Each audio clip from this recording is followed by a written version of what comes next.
Hello friends, welcome back to my channel. അങ്ങനെ ഇന്ദ്രനും ശ്യാമും കൂടി സംസാരിച്ചുകൊണ്ടിരിക്കുക ഓരോ കാര്യങ്ങൾ കേട്ടോ.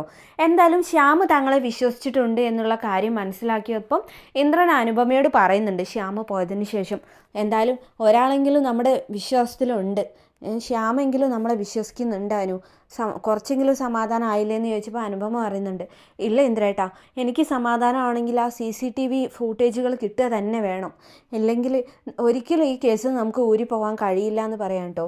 അത് കേട്ടതും ഇന്ദ്രനും ആലോചിക്കുന്നുണ്ട്, ശരിയാണല്ലോ. പിറ്റേന്ന് രാവിലെ ആയപ്പോൾ നമ്മുടെ അനന്തമാഷ് അനുപമയെയും അതേപോലെ തന്നെ ഇന്ദ്രനെയും കാണാൻ വേണ്ടി വീട്ടിലേക്ക് വന്നിരിക്കുകയാണ് കേട്ടോ. അങ്ങനെ അനന്തമാഷാണ് വന്നതെന്ന് കണ്ടതും ഇന്ദ്രൻ പെട്ടെന്ന് വിച്ചുമോനെ എടുത്ത് അങ്ങോട്ട് ചെല്ലുകയാണ് കേട്ടോ. അങ്ങനെ അവിടെ കയറിയിരുന്ന് വിച്ചുമോനോട് കുറച്ച് കുശലൊക്കെ പറഞ്ഞതിന് ശേഷം അനന്തമാഷ് മോളെവിടെയെന്ന് ചോദിക്കുകയാണ്. അങ്ങനെ അനുപമയും അങ്ങോട്ട് വന്നു കേട്ടോ. അപ്പം ശ്യാം ഇവിടെ ഇല്ലേന്നൊക്കെ ചോദിക്കുകയാണേ. ഇല്ല, ശ്യാം ഹോസ്പിറ്റലിലേക്ക് പോയി, അവിടെ അവർക്ക് ഭക്ഷണവും ഒക്കെ വാങ്ങിക്കൊടുക്കണമല്ലോ, രാവിലത്തെ ചായയൊക്കെ വാങ്ങിക്കൊടുക്കണ്ടേന്ന് ചോദിക്കുകയാണ്. അല്ല, ഭക്ഷണമൊന്നും ഇവിടുന്ന് കൊണ്ടുപോയില്ലേന്ന് ചോദിച്ചപ്പം ഇന്ദ്രൻ പറഞ്ഞു, ഇല്ല, ഒന്നും വേണ്ടാന്നാണ് പറഞ്ഞത്, പിന്നെ ഇവിടെ നിന്നുണ്ടാക്കിയ ഭക്ഷണം അവർ കഴിക്കുമെന്നും അറിയില്ല അച്ഛാന്ന് പറഞ്ഞപ്പം അനന്തമാഷ് പറഞ്ഞു, ഓ അപ്പം കാര്യങ്ങളൊക്കെ ആ വഴിക്ക് തന്നെയാണല്ലേ നീങ്ങുന്നത്. ആ അല്ല, ഇന്നല്ലേ നോമിനേഷൻ കൊടുക്കേണ്ട അവസാന ദിവസം? അതെ അച്ഛാ. പാർട്ടി ഓഫീസിൽ നിന്ന് പിന്നെ ആരെയും വിളിച്ചിരുന്നോ? ഇല്ല, ആരും വിളിച്ചില്ല. അവർ കാര്യങ്ങളൊക്കെ അറിഞ്ഞിട്ടുണ്ട്, ഇന്നത്തോടെ ഒരു തീരുമാനം പറയാമെന്നാണ് പറഞ്ഞത്, അവരും ആകെ പ്രതിസന്ധിയിലാണ്. അങ്ങനെ അതിനെക്കുറിച്ച് സംസാരിച്ചുകൊണ്ട് നിൽക്കുന്ന സമയത്താണ് ഒരു കാർ അവിടെ വന്ന് നിൽക്കുന്നത് കേട്ടോ. കാറ് കണ്ടതും ഇന്ദ്രൻ പറഞ്ഞു, പ്രസിഡൻറ്റിൻ്റെ കാറാണല്ലോ അത്, അവർ തീരുമാനം പറയാൻ വരുമായിരിക്കുന്നു. അങ്ങനെ അവരെ ഇന്ദ്രനും അനുവും വരൂ സാർ എന്നൊക്കെ പറയാൻ കേട്ടോ. അപ്പം അനന്തമാഷിനെ കണ്ടതും പ്രസിഡൻറ്റ്, അനുപമയുടെ അച്ഛനാണല്ലേ അനന്തമാഷ്, ഒരുപാട് കേട്ടിട്ടുണ്ട്, ഇതുവരെ കാണാൻ പറ്റിയിട്ടില്ല എന്ന് പറയാൻ കേട്ടോ. ഞങ്ങളൊരു തീരുമാനം പറയാൻ വേണ്ടി വന്നതാ, അറിയാലോ ഇപ്പോഴത്തെ പ്രതിസന്ധി, അനുപമയെ മുന്നിൽ നിർത്തിക്കൊണ്ട് മാഷിനെ വരെ പ്രചാരണത്തിൽ ഇറക്കിയിട്ട് അനുപമയ്ക്ക് ശക്തമായ വിജയം വാങ്ങി കൊടുക്കണമെന്നായിരുന്നു ഞങ്ങളുടെയൊക്കെ ആഗ്രഹം. ഇപ്പം എല്ലാം തലങ്ങ് മറിഞ്ഞത് കണ്ടില്ലേ. അപ്പം അനുപമയെ സ്ഥാനത്തുനിന്ന് ഒഴിവാക്കാനാണോ നിങ്ങൾ തീരുമാനിച്ചതെന്ന് ചോദിക്കുകയാണ് കേട്ടോ. വേറെ വഴിയില്ലല്ലോ, അതിന് അനുപമ കുറ്റക്കാരി ആയില്ലല്ലോ എന്ന് അനന്തമാഷ് പറയാൻ കേട്ടോ.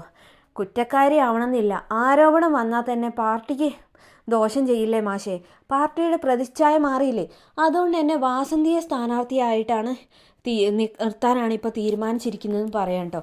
വാസന്തി ആണെങ്കിലോ മറ്റെന്താ പറയുക, നമ്മുടെ ജയലളിതയൊക്കെ പ്രചാരണത്തിന് ഇറങ്ങുന്ന മാതിരി കൈയൊക്കെ കൂപ്പി വളരെ വിനയക്കുനിയായിട്ട് അഭിനയിക്കുകയാണ് കേട്ടോ. അങ്ങനെ അനുപമയ്ക്കും ഇന്ദ്രനും അനന്തമാഷിനും ഒക്കെ ആകെ ഒരു വിഷമമായി. പക്ഷെ ആരും ഒന്നും എന്താ പറയുക പുറത്ത് കാണിച്ചില്ല. അനുപമ എന്തായാലും നന്ദിയുണ്ട് സർ, കുറച്ച് ദിവസം മുന്നേ ഇങ്ങനെ ഒരു അപകടത്തിന് സാധ്യത തോന്നിയ സമയത്ത് തന്നെ ഞാനും ഇന്ദ്രേട്ടനും കൂടി ഈ ഒരു നോമിനേഷൻ പിൻവലിക്കാൻ വേണ്ടി പാർട്ടി ഓഫീസ് വരെ വന്നായിരുന്നു. പക്ഷേ അന്ന് പ്രസിഡൻ്റ് എൻ്റെ മേലെ അർപ്പിച്ചിരിക്കുന്ന വിശ്വാസവും എല്ലാം കൂടി കണ്ടപ്പം എനിക്കത് ചെയ്യാൻ തോന്നിയില്ല. എന്തായാലും ഇപ്പോൾ പ്രസിഡൻ്റായിട്ട് തന്നെ എൻ്റെ തലയിൽ നിന്ന് ഈ ഭാരം എടുത്ത് ഒഴിവാക്കി തന്നല്ലോ, നന്ദിയുണ്ടെന്ന് പറയാൻ കേട്ടോ. അത് കേട്ടതും പ്രസിഡൻറ്റിനും ചെറിയൊരു ഇതൊക്കെ തോന്നുകയാണ് കേട്ടോ, വിഷമമൊക്കെ. എന്തായാലും പുതിയ സ്ഥാനാർത്ഥിക്ക് എൻ്റെ എല്ലാവിധ ആശംസകളെന്ന് പറഞ്ഞപ്പം വാസന്തി പറഞ്ഞു, താങ്ക് യു അനുപമയെന്ന് കേട്ടോ. അങ്ങനെ പെട്ടെന്ന് തന്നെ വാസന്തി അനന്തമാഷിൻ്റെ അടുത്ത് നിന്നിട്ട്, ദേ മാഷെ എന്നെ അനുഗ്രഹിക്കണം എന്ന് പറഞ്ഞിട്ട് കാല് പിടിക്കാൻ പോയതും അനന്തമാഷ് തടയാണ് കേട്ടോ. വാസന്തി, നീ ആദ്യം ചെന്ന് നിൻ്റെ അച്ഛൻ്റെ അനുഗ്രഹം വാങ്ങ്, അതാ വേണ്ടതെന്ന് പറഞ്ഞതും ധനഞ്ജയൻ പറഞ്ഞു, ശരിയാ വാസന്തി, മാഷ് അനുഗ്രഹിച്ച 2 സ്ഥാനാർത്ഥികളുടെ അവസ്ഥ നീ കണ്ടില്ലേ, അവർക്ക് മത്സരിക്കാൻ പോലും പറ്റിയിട്ടില്ല എന്ന് പറയാം കേട്ടോ. അത് കേട്ടതും ദേഷ്യത്തോടെ ഇന്ദ്രൻ ധനഞ്ജയനെ നോക്കുകയാണ് കേട്ടോ.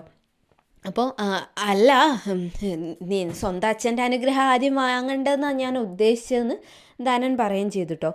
അതിനുശേഷം അവർ എന്തായാലും യാത്ര പറഞ്ഞ് പോവുകയാണ് കേട്ടോ. നിങ്ങളുടെ എല്ലാവരുടെയും വോട്ട് എന്തായാലും നമ്മുടെ വാസന്തിക്ക് തന്നെ കൊടുക്കണം എന്നൊക്കെ പറഞ്ഞിട്ട് അവർ പോയി. സുശീല ആഗ്രഹിച്ച പോലെ തന്നെ ആയി കാര്യങ്ങളെന്ന് വേണമല്ലോ പറയാൻ. ഇനിയും കുറച്ച് സമയം കൂടി ഉണ്ട്, വൈകുന്നേരം വരെ ഉണ്ട്. അതിനുള്ളിൽ ഈ സ്ഥാനാർത്ഥിയെ ആ ഒരു നാമനിർദ്ദേശ പത്രിക നൽകുകയുള്ളൂ. അതിനുള്ളിൽ ഇനി എന്തെങ്കിലും മാറി മറിയുമോ എന്ന് നമുക്ക് കണ്ടറിയാം. ഇതേ സമയം വിനയനാണെങ്കിലോ ഇതുപോലെയുള്ള കാര്യം ധനഞ്ജയൻ പറഞ്ഞതെല്ലാം അമ്മയോടും അമ്മാവനോടും പറയാണ് കേട്ടോ. എന്നാലും ഇന്ദ്രൻ നിന്നെ കണ്ടിട്ട് ഒന്നും പറയാതെ പോയത് എന്താ? ഇനി ആ ധനൻ പറഞ്ഞതൊക്കെ വിശ്വസിക്കാൻ പറ്റുമോ എന്നൊക്കെ ചോദിക്കുന്നുണ്ടേ.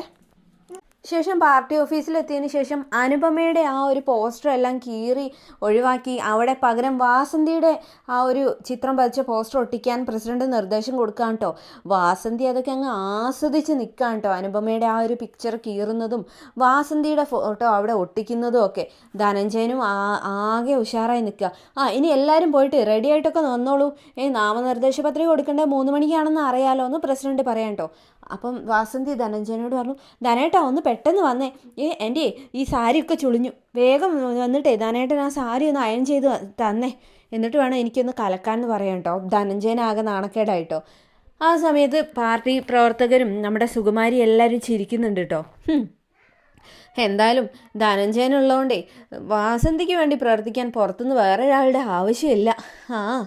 ധനഞ്ജയൻ പാർട്ടിക്കൊരു മുതൽക്കൂട്ട് തന്നെയാണെന്ന് സുകുമാരിയും പറയാൻ കേട്ടോ. അങ്ങനെ തന്നെ കളിയാക്കിയതാണെന്നൊക്കെ ധനഞ്ജയന് മനസ്സിലാവുകയും ചെയ്തു കേട്ടോ. വിനയനാണെങ്കിലോ അമ്മാവനോടും അമ്മയോടും പറഞ്ഞല്ലോ ഈ ഒരു കാര്യങ്ങളെല്ലാം. ധനഞ്ജയൻ പറഞ്ഞത് വിശ്വസിക്കാൻ പറ്റുമോയെന്നൊന്നും അറിയില്ലെന്ന് പറഞ്ഞെങ്കിലും എന്തായാലും എന്തോ സംഭവം അവിടെ നടക്കുന്നുണ്ട് എന്നുള്ളതിൻ്റെയൊക്കെ ഒരു ഇത് അവർക്ക് കിട്ടിയിട്ടില്ലല്ലോ. മാത്രമല്ല പിന്നീട് മറ്റേ പോലീസുകാരനെ കണ്ടിട്ട് ഫോൺ സർവീസ് ചെയ്യാൻ തന്നത് തിരിച്ചു കൊടുക്കാൻ കേട്ടോ.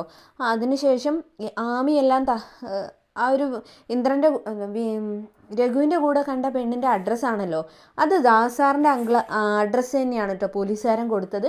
ആ അഡ്രസ്സ് കിട്ടിയതും വിനയൻ ഇവർ ഇപ്പം താമസിക്കുന്ന അഡ്രസ്സ് കിട്ടാൻ വല്ല വഴിയുണ്ടോ എന്ന് ചോദിക്കാം കേട്ടോ. അതെന്തായാലും ഇതുവരെ ലിസ്റ്റിൽ അപ്ഡേറ്റ് ആയിട്ടില്ല. എന്തായാലും സാറിൻ്റെ ടേബിളിൽ ഉണ്ടാകാൻ മതി, ഞാനത് നോക്കി ഇന്ന് തന്നെ പറഞ്ഞേക്കാം. എന്തായാലും 10,000-15,000 രൂപയുടെ സർവീസിങ് എനിക്ക് ഫ്രീ ആയിട്ട് ചെയ്തു തന്നതല്ലേ എന്ന് പോലീസുകാരൻ പറയാം കേട്ടോ. അങ്ങനെ എന്തായാലും വിനയൻ രഘുവിനെ കൊടുക്കാനുള്ള വഴിയാണ് കേട്ടോ നോക്കുന്നത്. വിനയനെ അന്വേഷിച്ച് എല്ലാവരും വരുമെന്നും പണ്ടൊക്കെ ഈ വിനയനെ ഈ വഴിക്ക് കാണാനില്ലല്ലോ എന്ന് പരിഭവം പറഞ്ഞ അനന്തമാഷ് ഉണ്ടായിരുന്നു. ആ ഒരു വഴിയിലേക്ക് തന്നെ താൻ കാര്യങ്ങൾ എത്തിക്കുന്നൊക്കെ വിനയൻ പറയുന്നുണ്ട്. ഇനിയിപ്പോൾ ഈ CCTV ദൃശ്യങ്ങൾ തിരിച്ചെടുക്കാനും വിനയൻ തന്നെ വേണ്ടി വരുമെന്ന് നമുക്ക് കണ്ടറിയാം. വിനയൻ അങ്ങനെ ഒരു നല്ല കാര്യം ചെയ്താൽ വിനയന് വീണ്ടും നമുക്ക് എന്താ പറയുക ഒരു അംഗീകാരം കൊടുക്കാമായിരുന്നു അല്ലേ. കാരണം സുശീലയ്ക്കൊരു തിരിച്ചു മറുപടി കിട്ടിയേ തീരൂ. സുശീലയുടെ ഈ ഒരു ക്രൂര സ്വഭാവത്തിന് നല്ലൊരു തിരിച്ചടി കിട്ടിയില്ലെങ്കിൽ സുശീല ഇവിടം കൊണ്ടൊന്നും നിർത്തില്ല. മാത്രമല്ല അനുപമയ്ക്ക് നഷ്ടപ്പെട്ട ആ ഒരു സ്ഥാനാർത്ഥിത്വം അത് ഒരിക്കലും വാസന്തിക്ക് അനുയോജ്യമല്ല. അതുകൊണ്ട് തന്നെ എത്രയും പെട്ടെന്ന് തന്നെ ആ ഒരു CCTV ഫുട്ടേജ് തിരികെ കിട്ടിയാൽ മാത്രമേ തൻ്റെ നിരപരാധിത്വം അനുപമയ്ക്ക് തെളിയിക്കാനും പറ്റൂ. അതൊരു പക്ഷേ വീണ്ടും അനുപമയ്ക്ക് ആ സ്ഥാനാർത്ഥിത്വം തിരിച്ച് നൽകപ്പെടുകയും ചെയ്യും. ചുമ്മാ നമ്മുടെ വാസന്തി ഷൈൻ ചെയ്യുന്നതും എല്ലാം ചുമ്മാ വെറുതെ ആവുകയും ചെയ്യും കേട്ടോ. വാസന്തി അവസാനം നാണം കെടുകയും ചെയ്യും.